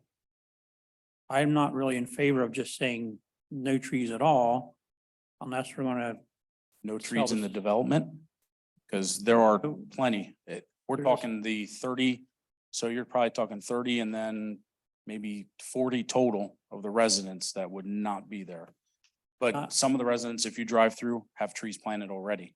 right, well, then I would say if there's trees in the yard that are like a street tree, then that to me should count as a street tree. But what we're talking about is this document signed by all 30 homeowners. My question is, what does that document say? Does it say we don't want any trees as shown on the plan here? Are they saying we don't want the trees where they're shown, but we are agreeing to put them somewhere else? Just thinking about all the other developments that have already planted trees or will have to in the future. I think the first step is probably to get sign off from the 30 owners that we don't want Costello to be putting those trees in those locations. Okay, in those But then locations. Costello has to then address the issue of the subdivision plan, which is back to the board. And then we would ask them, well, okay, we'll give you that relief, but where are you going to put the other trees? So practically looking at it, if it's already tree lined in the driveway, is there any other place for those trees to go? Maybe behind the And go in the floodplain? basin. It's unmuted. there's a lot of places in a development like this, you could put trees. Yeah. See, we're right in the middle, this is phase one. There's the walkway that starts off the whole way around in the lower right-hand corner. This is phase, whatever that is. I'm the corner on the cul-de-sac, 27, you can see it there. It'll end behind my house. So that entire area, they are actively right now preparing the walkway. And I don't know if they submitted trees for that walkway, but I mean, it goes the whole way around the development. Nate, any thoughts on where that they might be able to go? I don't think anything particularly restricts trees within the floodplain. The only issue would be their hardiness and wet conditions. Otherwise, there's, I believe, open space behind berms, the floodplain, maybe putting thicker plantings along the street where houses aren't. I've done this on a lot of projects. I've never actually had a project yet that I've been involved with as an engineer where trees all went per ordinance where they're supposed to go. So as the idea is we come up, if this goes forward and all the homeowners sign off, Costello comes back with an alternate plan that shows different locations for the plans other than in the 30 front yards that the residents don't want, but they're still putting in 30+ trees or whatever the number turns out to be. just at a different location. And I think that makes sense to me. And also this is a isolated development. There's never going to be any through traffic. So it's not like I keep going back to Landis Farm, but that's a through street where you're driving to somewhere else through that development. And so that's a different situation than this, which is basically kind of isolated. So street trees or no street trees, not a big difference. I mean, to the general public, but I just would like to see that we don't start in a precedent where we just totally waive all the trees or the trees that we have shown here, that they don't have to go where they're shown, but they end up somewhere in that development.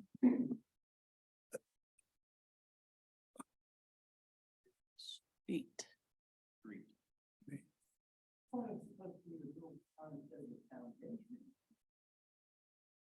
No, we're under public comment. No, Assume you've been in touch with the developer, right? Touch with who, sir? The developer, The developer? person putting the trees in. Stello, yes, Serena, who is in charge of our PA management company for the HOA. She's been in touch.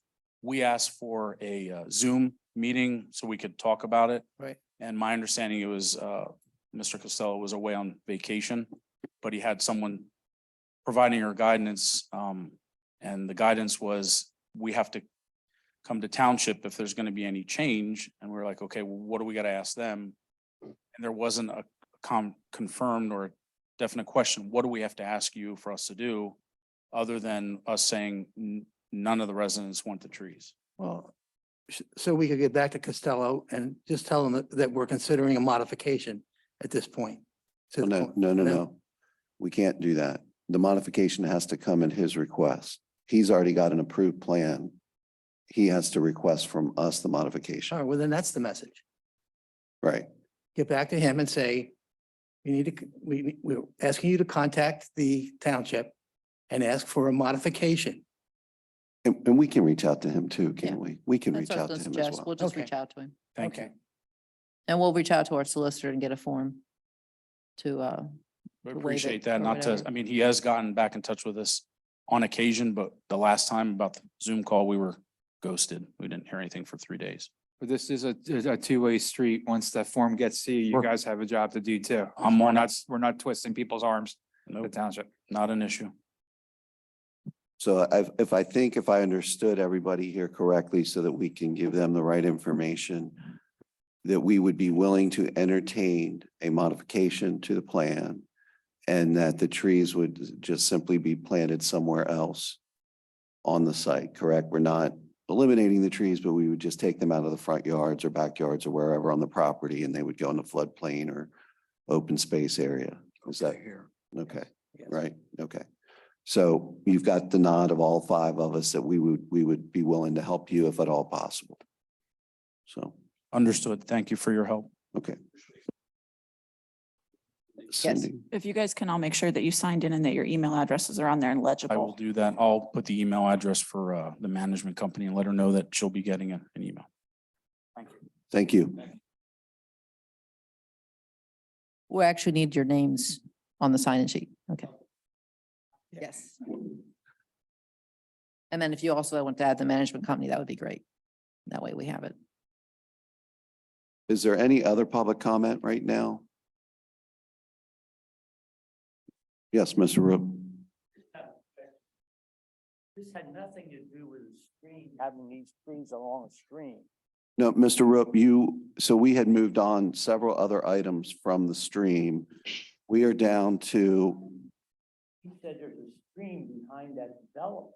which is a different stream, That's a different stream. correct? Or Ron, I think.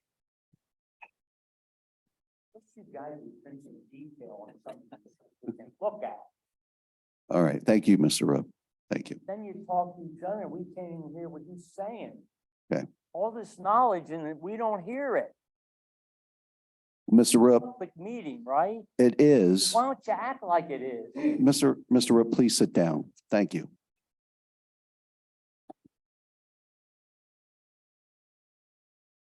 Is there any other public comment? Anybody from Zoom? No. Okay. Managers report. So I did have a report on Centerville Road South, but I'm going to turn it over to Diane since she attended the PennDOT meeting today to give an update. We met at the Hempfield Road office this morning and had a project update meeting. Primary concerns for them right now are utility relocations and functions of the design for some of those utilities. The original coordination meeting, everyone said, yes, we have everything done. We have it ready to go. And now they're finding out that there are portions that each of the utilities are actually lagging behind on. And so that may cause some delays overall for the project. However, they are ahead of schedule on the interchange work itself because we didn't really have winter. And so they've been able to continue to work there. So there have been lane changes and modifications made to traffic patterns that are impacting traffic at this point, which is the first it's been since the project started. We have heard feedback here at the township. The police department has received feedback. The project has received feedback. They have followed up on all of that, added some additional signage and made some modifications. So it continues to move forward very well. But currently the delays that may occur are all utility based. Thank you. So the Church Street paving project, that's a PennDOT project. It's a 2-year project. The work that's going to be done this year is the curve in the road between Bowman and Nault, and then the culvert. That's going to require a 35-day closure of the road on May 1st. And then it's going to be followed by June 5th or 12th, 75-day closure. So the meeting that we just had was, we had involvement from the school district. They're very well in tune with what is going to be happening. The contractor has reached out to some of the homeowners in the area as well as the school district. So I think the school children are handled for right now. The 2024 construction season will be sidewalk, curbing and paving. But this year it's just the culvert and the curve. The old Roystown Road Just Bridge. wait, sir. Yes. Just on that, the repair for the utility work that was done there in the area of Harrisburg Pike and Church Street, will any of that be addressed during this phase of construction? The Harrisburg Pike No, and the Church. water line work Yes. is all part of the 2024. They'll do it all at the same time, curb, sidewalk and paving throughout the whole 2024. project in 24. That is just a really rough stretch of road. And I know it's not our road, it's PennDOT's road, but we often hear about that road. Do we have any recourse with the utility, with the water company that did the patch? Just it being rough, probably no. I mean, if it's patched or sinking, yes. It's not pretty. It's not, but it functions. So that would be difficult. Okay. Let's think of it this way. We got many little speed humps everywhere on Church Street. And then we'll have a problem in 2024. Yeah, unfortunately, there's really not much. That's a final patch. Unless PennDOT were to come back, and I don't see PennDOT doing that. It's not rough enough. There was before when they had that temporary patch and had all the divots in there, it was really nasty. And PennDOT came back and made them do that, but it looks like we're gonna be stuck with it for a year. Right. The old Roystown Road project, we did discuss briefly tonight because of the agreement. They still continue also to have utility delays, PP&Ls being somewhat difficult. They're trying to work through it. But hopefully that'll be a project that's going to be on time, but it's struggling right now.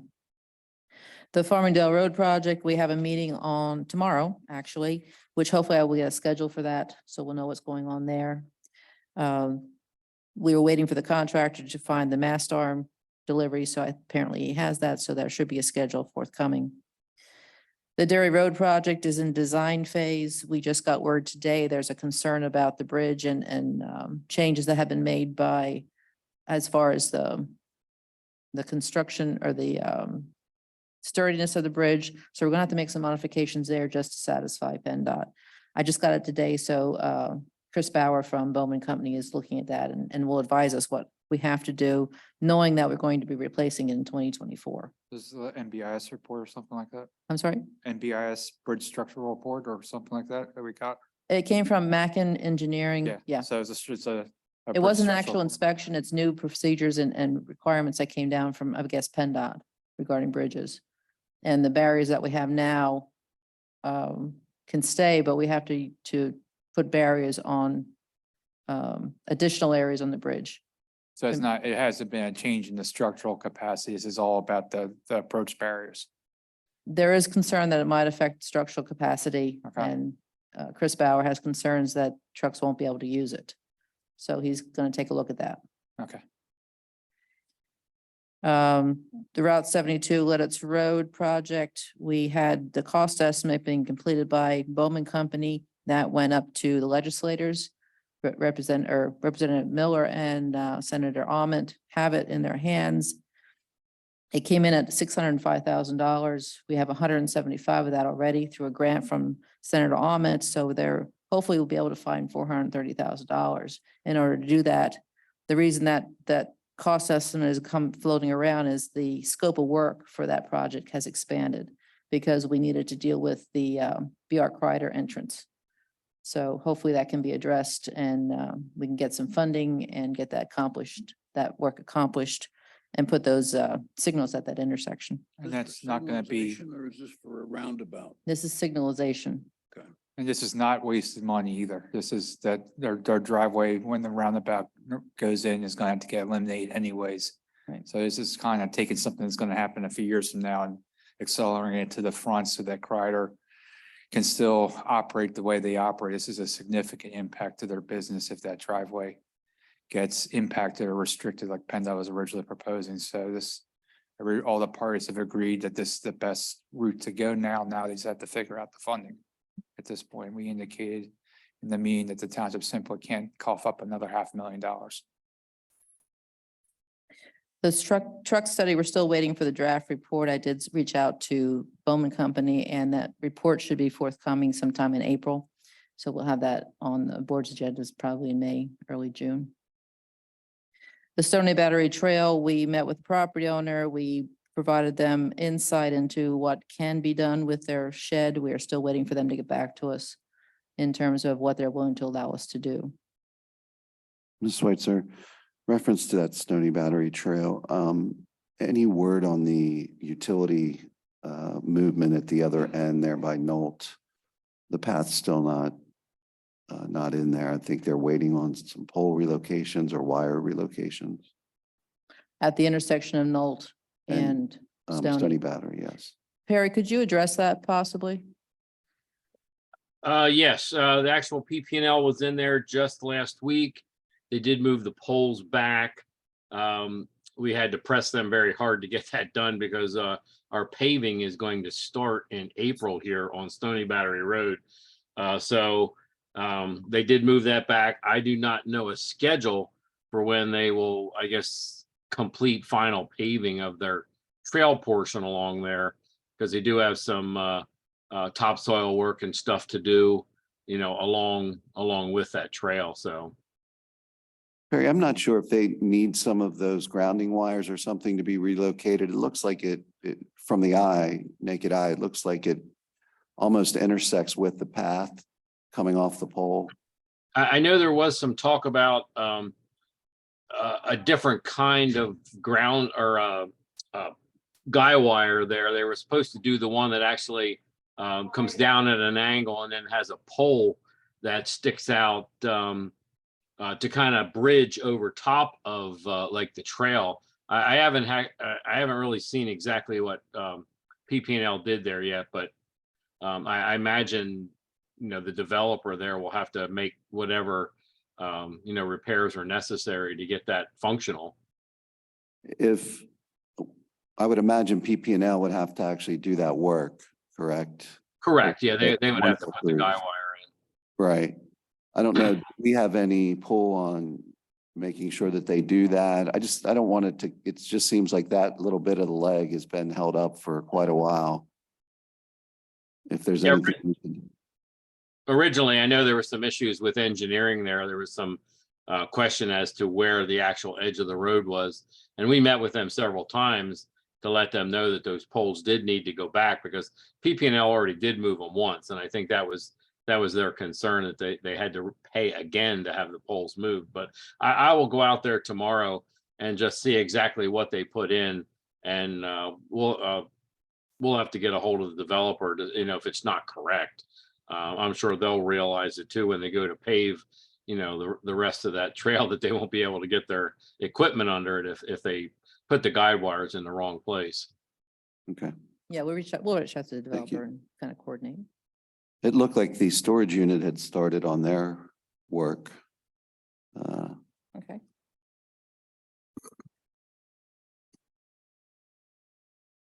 Just to note, Penn State Health did provide their first community support check to the township. That's the first of 5. We also create in the process of creating a certified safety committee. I outlined what that is. I'll turn it over to Diane if you had any further questions, but we really just had our second meeting yesterday. It's something that we have to have monthly meetings. And at some point in time, 6 months into it, we are then able to go to the state, become certified, which then reduces our workers' comp cost by 5%. So it's a work in progress. We're gonna have everybody start back in parking. I'm sorry? We're gonna have everybody start back in parking. No, I'm saying we're as a limiting joke, but that factors to was that. like one of the first things my previous employer safety committee implemented when they formed their safety committee. No, we're not doing that. Back into the space. Exactly. You did not, you got told about. It reduces the number of accidents significantly driving when you back in park. Wow, no, we have a couple other accents we have to take a look at and fine tune a bit. I still do it. I still do it too. The church and Knoll Recreation Survey. I know Diane and Nate have been looking at it. We're over 200, maybe 250 recipient or responses. So they're continually looking at that, and that's open until April 30th. And then we'll compile everything and get a report back out to the board. Generally, the thought process is favorable. There's a few that don't want anything to happen, but generally speaking, they are favorable. I did send a couple meetings, Lancaster County Planning, Nate and I attended. They have severely reduced their staff, so they're kind of reformatting themselves and creating new platforms. Their main focus this year is looking at the urban growth boundaries. They're not necessarily suggesting change, maybe very minor tweaks to some of the urban growth boundaries. The Centerville Road Partners Meeting, which had to do with the Centerville Road expansion project. So it's just a group of contractors, township, PennDOT, getting together. So we recognize faces and names and help to facilitate the project forward. Also, Lancaster County Association of Township Supervisors held their spring meeting. Mr. Bennett and Mr. Lefevre attended, as well as myself.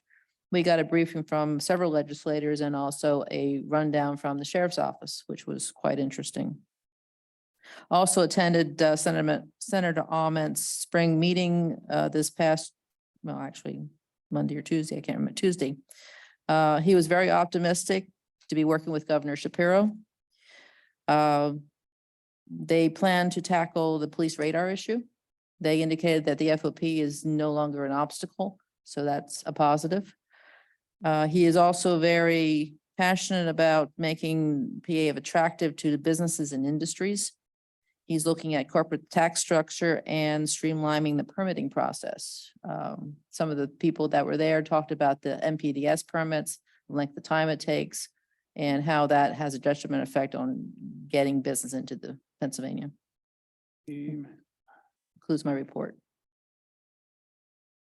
If you'll indulge me, please, a couple minutes, I have a seed to plant. We have, to my understanding, a very well-meaning youth organization, Hempfield Youth Association, that wants very badly to have a state-of-the-art ballpark for their students.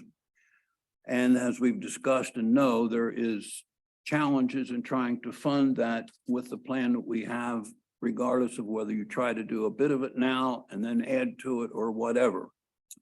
And I'm wondering if anyone else has wondered at Aher Park that we have a significant ball field to which it could be embellished with a press box, dugouts, baselines, more seating, a definition of an outfield fence. We might not want a fence up toward the pavilions, but I think for this, we could identify it with something in the ground. And roughly, I would say for $500,000 to $700,000, we could provide what they need, and we could do it in the foreseeable future. And as I say, I'm planting a seed. I don't want you pushing the no buttons right away. I just want you to think that we have something that we could meet the challenge, and we could avoid some of the difficulties of what we have been thinking to date by doing that. So look at that field. It's the one right inside the entrance. And I believe we can get, I didn't tape it, but I believe we could get 350-foot outfield. Yes, there might be a little challenge with the other softball field, but we're gonna, excuse me, have that elsewhere. But Aher Park has other amenities that can go with that for family recreation, and I think could meet this need. Thank you. And Mr. LaFever, I definitely, will consider it. I just want to say again that I don't think we should commit any township funds for this. I'm not, Right. would it have to be paid for by HYA or their sponsors? Yes. Correct. No, And- I'm not changing that. And the only other thing I think they're already counting that field as one that they use. I think they're looking for additional fields. Well, we all look for things and have our desires. Sure. Sometimes we need to compromise. Okay. So, Thank you. okay. Thank you. Anyone else? Any other comments for the good of the order? Okay. Hearing none, we will adjourn this meeting at 9:55, and we will head into executive session, and we will not return. We will be discussing employee matters, and we will not return. So thank you. Thank you, Mr. Rook. 8:55. It felt like 9:55. Sure.